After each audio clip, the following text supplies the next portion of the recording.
Bem, continuando, né, pessoal? Agora vamos para esse outro slide aí que demonstra o elemento oposto. O que é o elemento oposto? Isso dos números inteiros, né? Outra característica dos números inteiros. Vou colocar aqui menos 3. No caso vocês estão vendo aí, né? Menos 3, menos 2, menos 1, 0, 1, 2, 3. Certo? Outra característica fundamental dos números inteiros é que para todo número positivo existe um número negativo. Ou seja, 1 existe 1, menos 2, 2 existe menos 1, ou menos 2, certo? O 3 existe 1, menos 3. Só isso, essa característica dele. Se ele tiver um número menos 3, quem é o oposto de menos 3? Mais 3. No caso aqui, como continua, né? Infinito, como a gente já sabe. Se fosse menos 55, quem seria o oposto de menos 55? 55, positivo. Quem é o oposto de menos 3? 3. E vice-versa. Quem é o oposto de 3?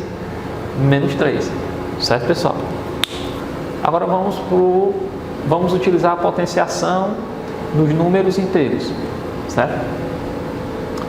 A potenciação do conjunto dos números inteiros é uma operação que envolve a multiplicação de fatores iguais, como a gente pode notar aí embaixo, né?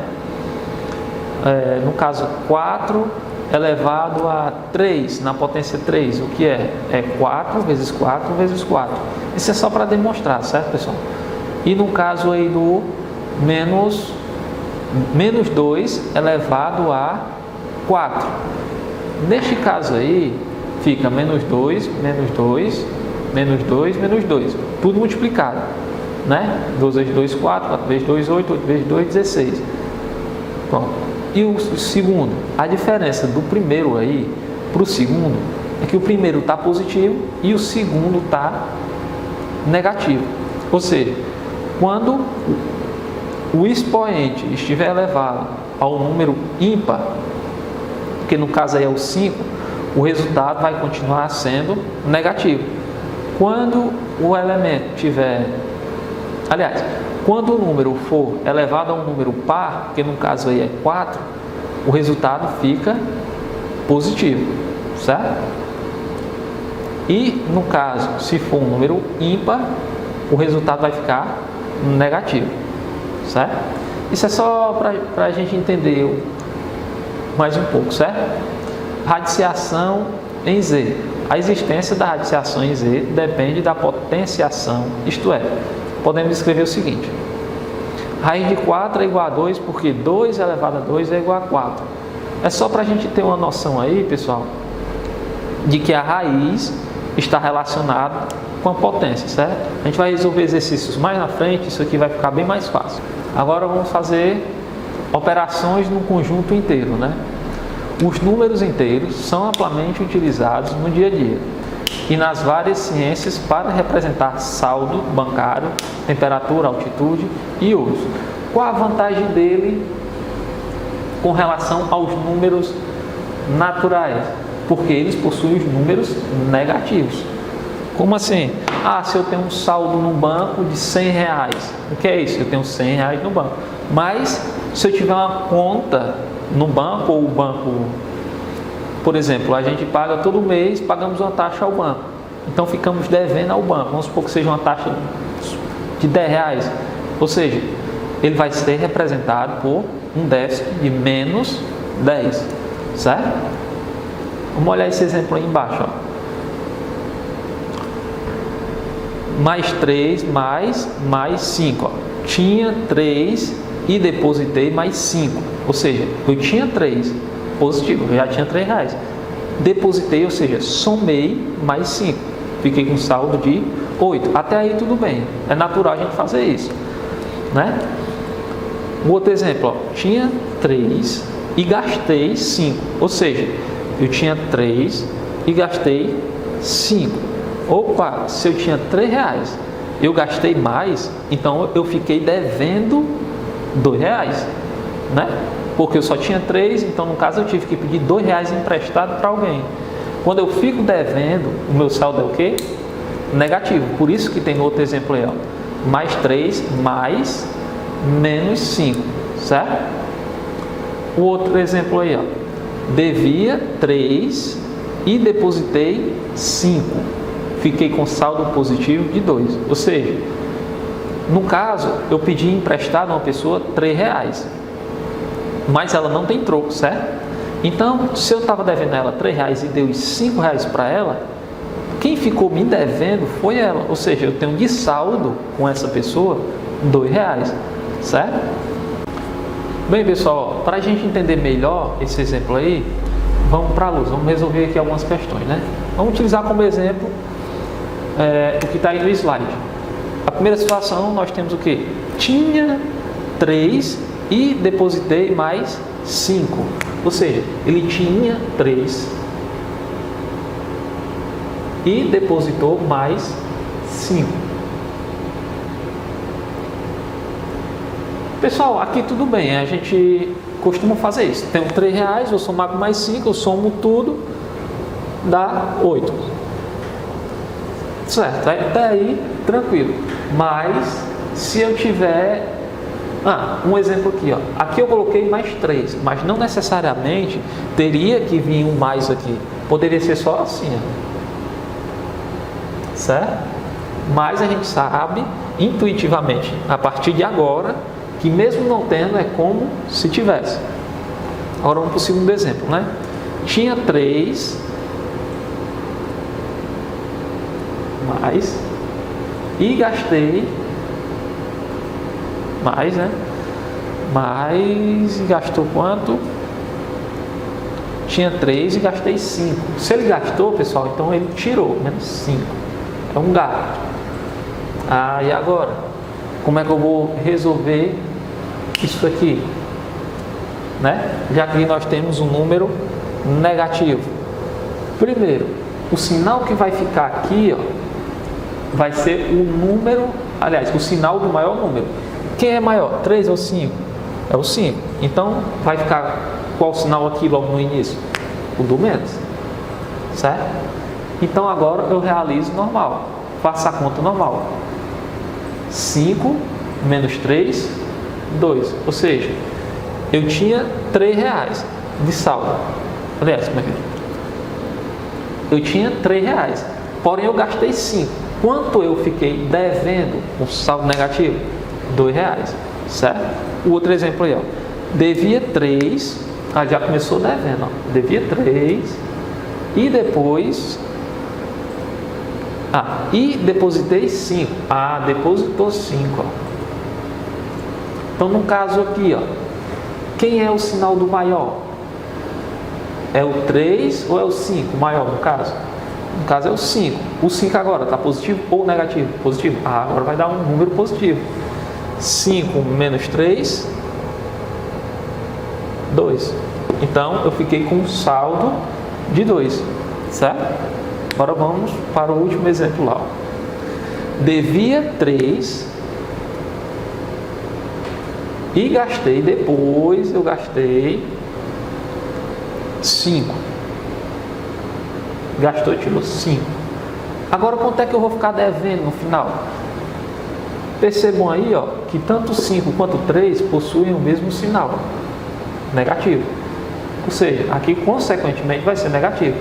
Se eu já estava devendo 3, ainda gastei mais, então eu vou ficar devendo 8.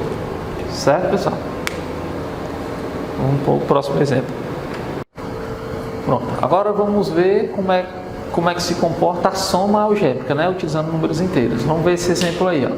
Imagine um ônibus que partiu do ponto com 15 passageiros e fez um trajeto passando por 5 paradas, certo? Na primeira, desceram 5 passageiros e subiram 4. Na segunda, subiram 3 passageiros. Na terceira, desceram 5 passageiros. Na quarta, subiram 4 passageiros e desceram outros 4. Na quinta e última parada, desceram 7 passageiros. Quantos passageiros permaneceram no ônibus após a última parada? Bem, pessoal, no slide anterior a gente resolveu soma e subtração com dois números. E agora, como é que eu posso montar essa questão aí? Como é que eu posso resolver essa questão? Bem, primeiro eu escrevo a questão do jeito que ela está me pedindo. Vamos para cá para a luz para entender melhor, certo? Ó, temos a primeira situação. Um ônibus. Primeiro eu escrevo a quantidade de pessoas. É o primeiro passo para mim poder resolver essa questão, para mim poder responder. Primeiro, quantas pessoas tem dentro do ônibus? 15. Então, vou vendo o que vai acontecer. Ó. 15 pessoas. Né? Na primeira, desceram 5. Se desceram, eu coloco o quê? Menos 5. E subiram 4. Mais 4. Na segunda, subiram mais 3. Mais 3. Na terceira, desceram 5. Menos 5. Na quarta, subiram 4 e desceram outros 4. Subiram 4 e desceram 4. Na quinta e última parada, desceram 7. Pronto. A primeira coisa que eu devo fazer é escrever a expressão da questão, certo? Representar em números. E agora, eu faço o quê? Eu ponho os números positivos de um lado e os números negativos de outro. Vamos fazer isso, né? Então vai ficar 15 mais 4, mais 3, mais 4. Isso são os números positivos. Agora eu colocarei do outro lado os números negativos. Menos 5, menos 5, menos 4 e menos 7. Certo? Agora eu realizo essas contas aqui com os números positivos, porque fica mais fácil, né? Então, 15, posso pôr aqui, ó, coloco menos, certo? Só para separar. Então aqui ficaria como? 15 mais 4 mais 3 mais 4, ficaria 26, certo? Menos, aqui ó, como está todo mundo negativo, e todos, como eu falei no slide passado, quem é o maior número aqui? Não é o 7? Então faço o quê? Repito o sinal do número negativo e somo todos os outros, que foram a quantidade de pessoas que desceram do ônibus, certo? Primeiro, nesse caso, vamos supor que desceu 5, depois mais 5, depois mais 4, depois mais 7, ou seja, a quantidade de pessoas que desceram. Então eu ponho a quantidade de pessoas que desceram representada por menos e soma essa quantidade, que daria 21. Ou seja, 26 menos 21 fica 4. Então essa, pessoal, é a quantidade de pessoas que ficou no ônibus. Percebam aí, ó, que do modo como está aí no slide perguntando, fica como se fosse uma questão difícil, mas depois que eu escrevo a expressão na forma original dela e organizo, fica bem mais fácil, porque eu somo os números, a quantidade de pessoas que subiram, certo? Depois eu subtraio, diminuo da quantidade de pessoas que desceram do ônibus, restando assim 4. Assim fica bem mais fácil poder responder, né? Bem, pessoal, agora vamos continuar com conjuntos numéricos, né? Regras dos sinais. O que é isso? Considere dois números inteiros, A e B. A adição de A mais menos B é equivalente à subtração de A menos B, certo?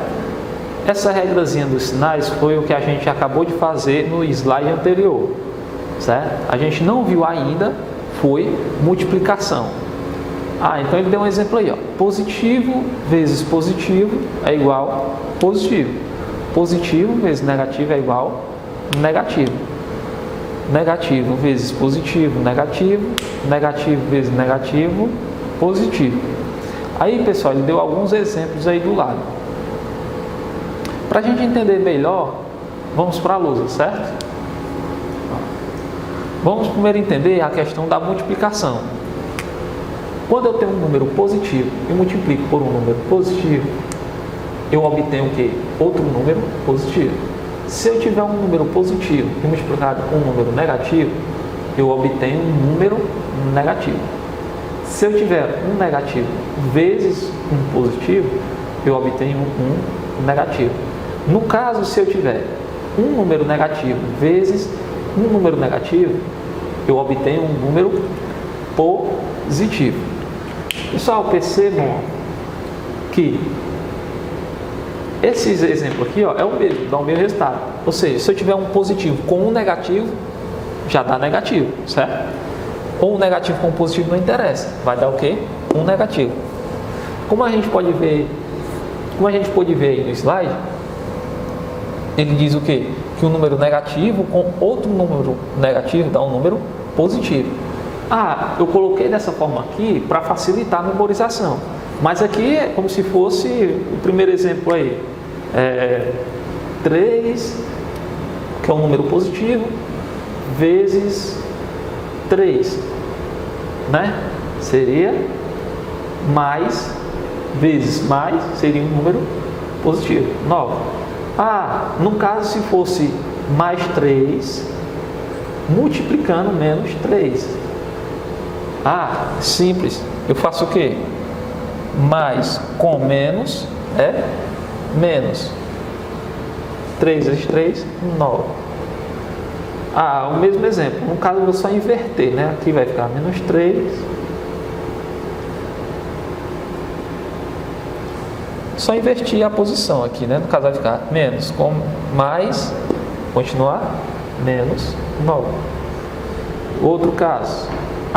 No caso de menos 3 vezes menos 3, menos com menos, mais. Certo? Isso aqui é só para simplificar a memorização. Pode parecer uma coisa complicada, mas não é. Certo, pessoal? É só o costume mesmo. Isso aqui vai, naturalmente vocês vão fazer isso aqui. Certo? Vamos fazer mais alguns exemplos aí, como tem no slide. Não voltar para o slide. O primeiro exemplo aí do slide tem o que? Um número positivo com um número positivo. Isso vai dar um número positivo, certo? Que é o que? 2 vezes 2, 4. Se eu tiver um número positivo com um negativo, eu ponho logo o sinal negativo. Mais 2 vezes menos 2, menos 4. No outro exemplo aí, eu tenho que menos 2 vezes mais 2, menos com mais, menos 4. O outro, menos 2 vezes menos 2, menos com menos, dá mais 4. Certo? Bem simples, né, pessoal? Pronto, a gente acabou de ver a multiplicação. Agora, como seria na divisão? Se eu tiver um número positivo dividido por um número negativo, o resultado vai ser negativo. Se eu tiver um número negativo dividido por um número positivo, o sinal vai ser negativo. Se eu tiver um número negativo dividido por um número negativo, o sinal vai ser negativo. E se eu tiver um número positivo dividido por um número positivo, o sinal vai ser positivo, certo? Da mesma forma que tem isso aqui para multiplicação, tem isso aqui para divisão. Para divisão é bem mais simples, né? Porque, aliás, pessoal, quando eu tiver um número negativo dividido por um número negativo, vai ficar também positivo, certo? No caso aqui, fica bem simples, assim como ficou no caso da multiplicação, certo? Se eu tiver um número positivo em cima, dividido por um número negativo embaixo, por exemplo, 10 dividido por menos 2. Então o resultado aqui vai ser menos alguma coisa, no caso é menos 5. Vamos continuar utilizando 10. Se eu tiver menos 10 dividido por 5, positivo, aqui vai ficar menos 2, certo? Se eu tiver, por exemplo, menos 4 dividido por menos 2. Assim. Como eu tenho menos em cima e menos embaixo, o resultado fica positivo. Daria 1, né? Certo? E se eu tiver um número positivo dividido por um número positivo, vai ficar um número positivo. Para dividido por 2, 2. Certo? Vamos retornar aqui aos slides para a gente ver mais exemplos. No caso aí, ó, a gente tem aqui menos... Aliás, 6 dividido por 3, positivo, né? Dá 2. 4, que é um número positivo, dividido por um negativo, vai dar um número negativo, que é menos 2. Número negativo dividido com número negativo, dá número positivo. A gente tem que focar mais nessa questão dos sinais, certo? Então, número positivo sobre número negativo, dá número negativo, ó. Mais 15 dividido por menos 5 dá menos 3, certo? Bem, pessoal, agora para fixar o conteúdo dos conjuntos numéricos, vamos resolver algum exercício, certo? Vamos aí resolver o exercício da atividade 2. Considere as seguintes afirmações sobre algumas figuras geométricas e, com base nelas, determine quais entre as proposições a seguir são verdadeiras ou falsas. Um quadrilátero é qualquer polígono que tenha 4 lados. Um retângulo é qualquer quadrilátero que tenha todos os ângulos retos.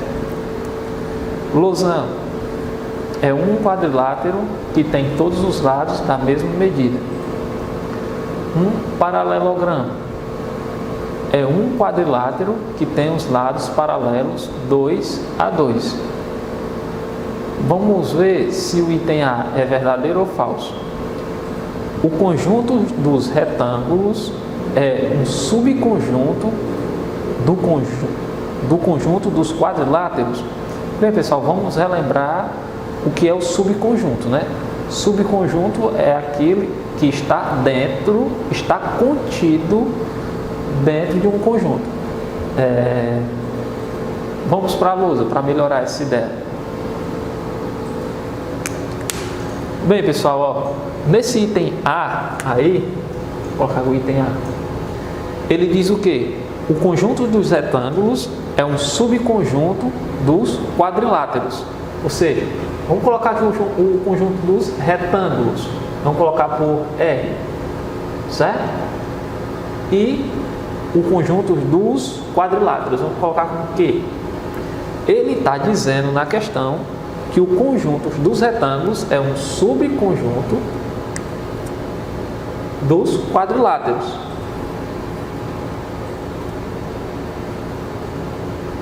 Certo? Ou seja, todo retângulo é um quadrilátero. Pronto, é isso que está afirmando, certo? Que todo retângulo é um quadrilátero, que está dentro, está contido, né? Vamos ver se é isso mesmo. Ó, o quadrilátero é qualquer polígono que tenha 4 lados, tudo bem. Um retângulo é qualquer quadrilátero, ou seja, um retângulo é qualquer quadrilátero, ou seja, todo retângulo é um quadrilátero, ou seja, R está contido em Q, certo? Está dentro de Q, do conjunto dos quadriláteros. Então, eu posso afirmar aí que o item A é verdadeiro, certo? Agora vamos para o item B. O item B diz o seguinte: o conjunto dos losangos é um subconjunto, vamos colocar aqui, né?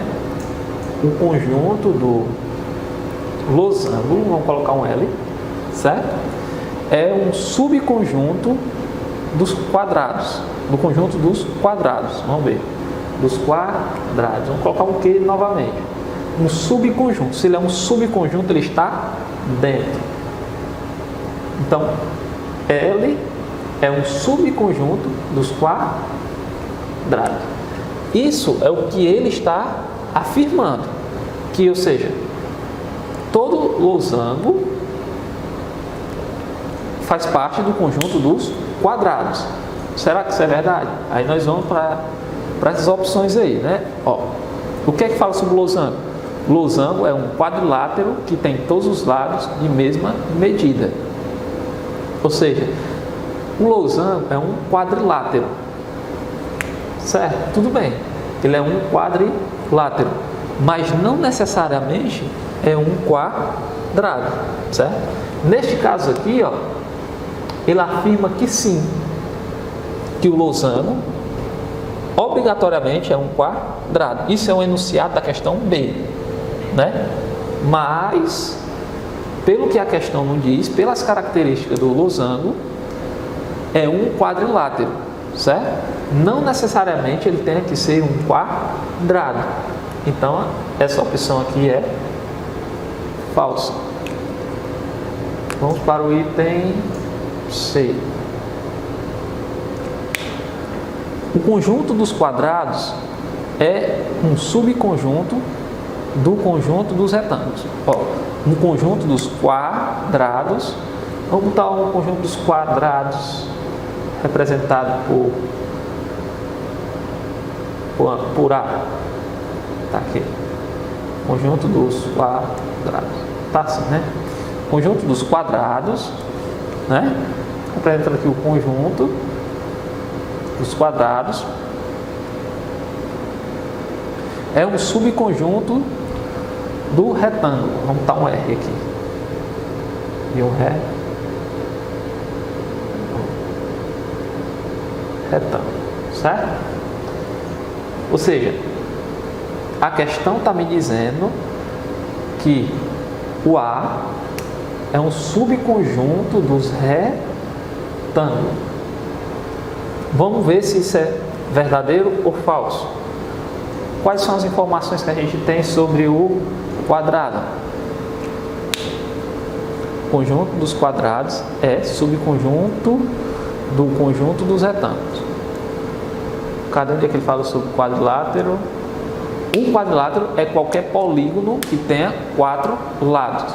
O retângulo é qualquer quadrilátero que tenha todos os ângulos retos.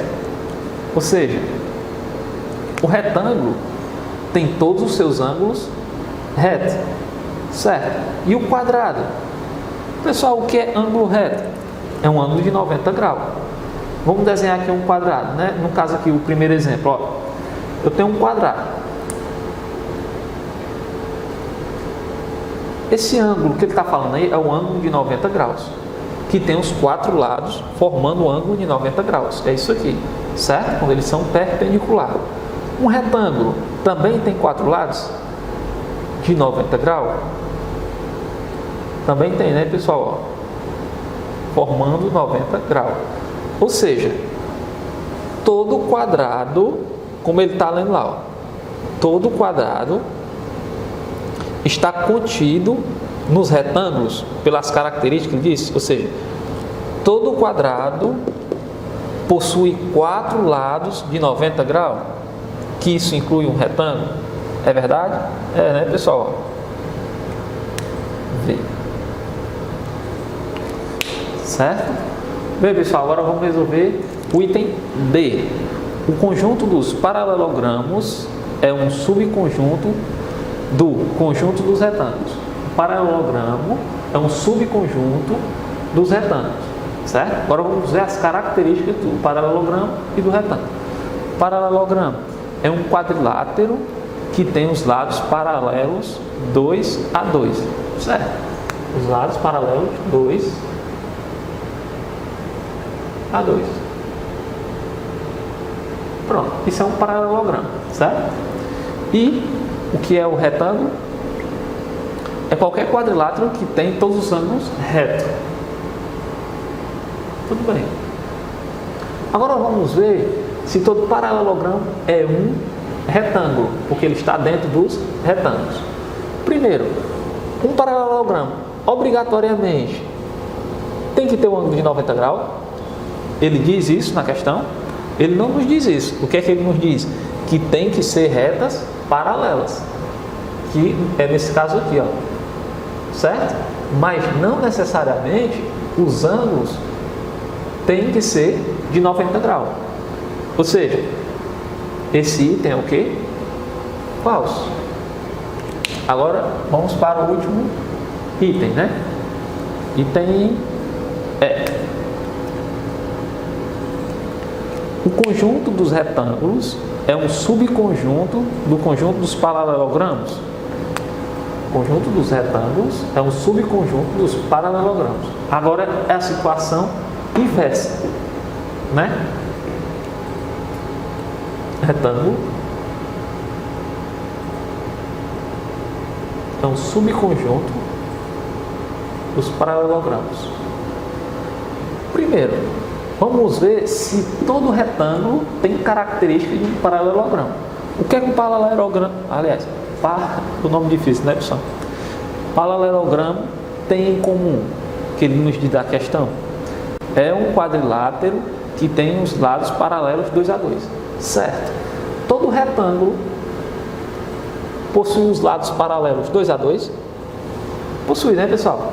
Esse é paralelo a esse e esse é esse, certo? Vou aumentar um pouquinho o retângulo, né? Vai ficar parecendo um quadrado. Então, ou seja, todo retângulo é um paralelogramo? Verdade, né? Porque para ser paralelogramo, basta ter o quê? Que as retas sejam paralelas, 2 a 2, ou seja, paralelo, paralelo, certo? Então o item é verdadeiro. Bem, agora vamos resolver a segunda questão, né? Quais dos conjuntos a seguir tem apenas 4 elementos? Né? Escrevam e depois assinale as alternativas corretas. Vamos lá. Item A. Naturais maiores que 40 e menores que 45. Então vamos fazer esse conjunto aí, né, pessoal? Conjunto do item A. Quem são? Opa! O conjunto do item A. São o que? Os naturais. Vamos colocar um N, representado aqui N, letra maiúscula, vamos abrir aqui a chave e colocar os elementos. Naturais maiores que 40 e menores que 45. Quem são esses números, pessoal? Maior que 40? 41, né? E 44. Por que até o 44? Porque ele quer o quê? Menores que 45. Ou seja, eu represento esse conjunto dessa forma. Certo? O item B. Pares maiores que 0 e menores que 10. Ou seja, ele quer os números pares, o item B. Números, vou colocar aqui só para representar, certo, pessoal? Números pares, B, maior do que 0. Qual é o número par maior do que 0?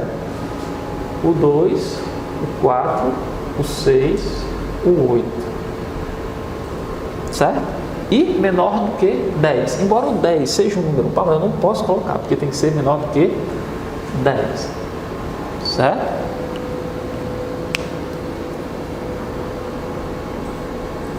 Ímpares menores que 10. Quais são os ímpares que são menores que 10? Vou colocar aqui o item C e quais são esses ímpares? Os ímpares menor que 10 vai ser 1, 3, 5, 7. Certo? O item D. Múltiplos de 5 maiores que 20 e menores que 50. Ou seja, múltiplos de 5. Vou colocar aqui o M de múltiplos. Maiores que 20. Certo? Vamos só multiplicando, né? 4 vezes 5, 20. Mas não pode, porque já temos 20. Então lá vai. Depois de 4, né? 4 vezes 5, 20. Então não pode. Então vai ter 5 vezes 5, 25. 5 vezes 6, 30. E assim sucessivamente, certo? 35, 40. Opa! 40, 45. Pronto. Certo, pessoal? Essa é a maneira da gente representar. E no caso, quais dos conjuntos a seguir tem apenas 4 elementos? Todos eles, né? Aliás, todos eles não. Apenas o item A, B e C. Certo? Bem, pessoal, agora vamos para a questão 3. Cada item a seguir refere-se a subconjuntos do conjunto N, do conjunto dos números naturais. Indique seus elementos usando a linguagem de conjunto, certo? Ó, X, ele tem o quê? Vamos primeiro entender essa linguagem dele, ó. 63 menor que X, e X é menor que 74. Pessoal, vamos entender rapidamente o que são esses símbolos aqui, ó.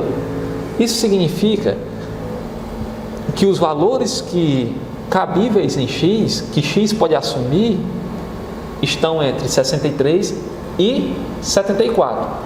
Por exemplo, para melhorar isso aqui, eu tenho um número 1 menor que X e um número 4.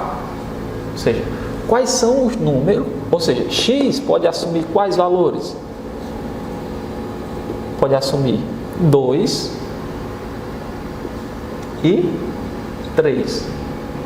Por que não pode assumir 1? Porque é menor que. Aliás, é maior que 1. Ou seja, tem que ser maior do que 1. Agora, se tivesse outro símbolo, que não é o nosso caso da questão, se tivesse, né, X é maior que ou igual a, agora aí já seria outro caso. Como eu representaria esse caso? Agora X já ficaria sendo como 1, 2 e 3, certo? E se eu colocasse o menor que igual aqui, como ficaria agora? X seria igual a 1, 2, 3 e 4, certo? Isso é como eu posso representar. Agora vamos voltar para a nossa questão de novo.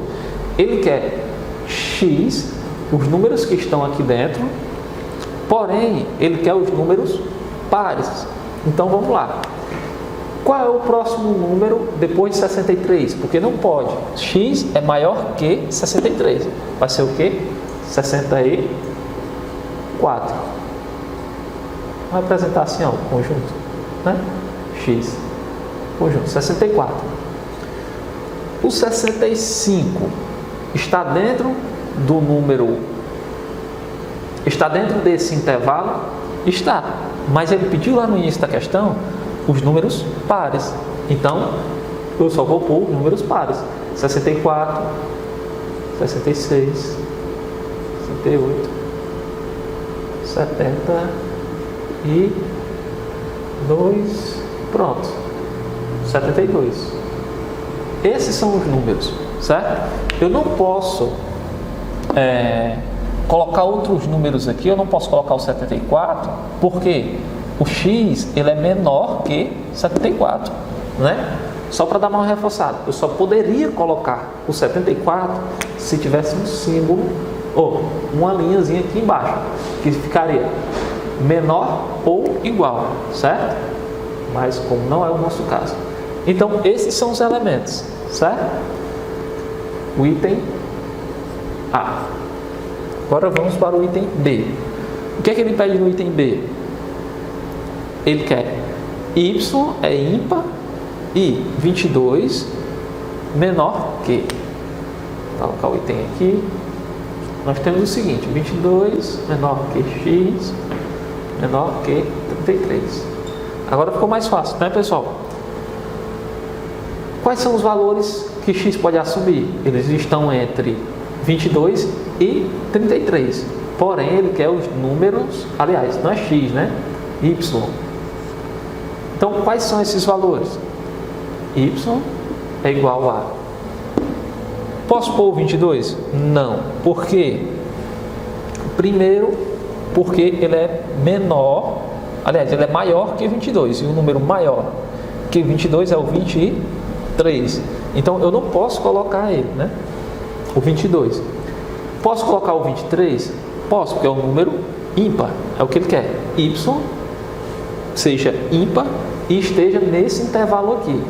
Ou seja, vai poder ser 23, 25, 27, 28, 28 não, né? Só 29, 31 e pronto, só.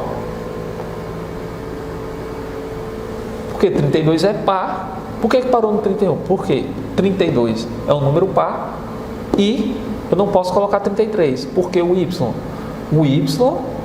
é menor que 33, certo? Lembrando que, só para dar uma reforçada nessa leitura aqui desse sinal, 1 é menor que 2. Se ele tivesse virado, no caso eles aqui estão apontando sempre para a esquerda, e se ele estivesse apontando para a direita? Se desse lado eu leio menor que, do outro lado eu vou ler o quê? Maior que. No caso aqui eu já só inverteria, né? 2 é maior que 1. 1 é menor que 2, certo? É isso, pessoal.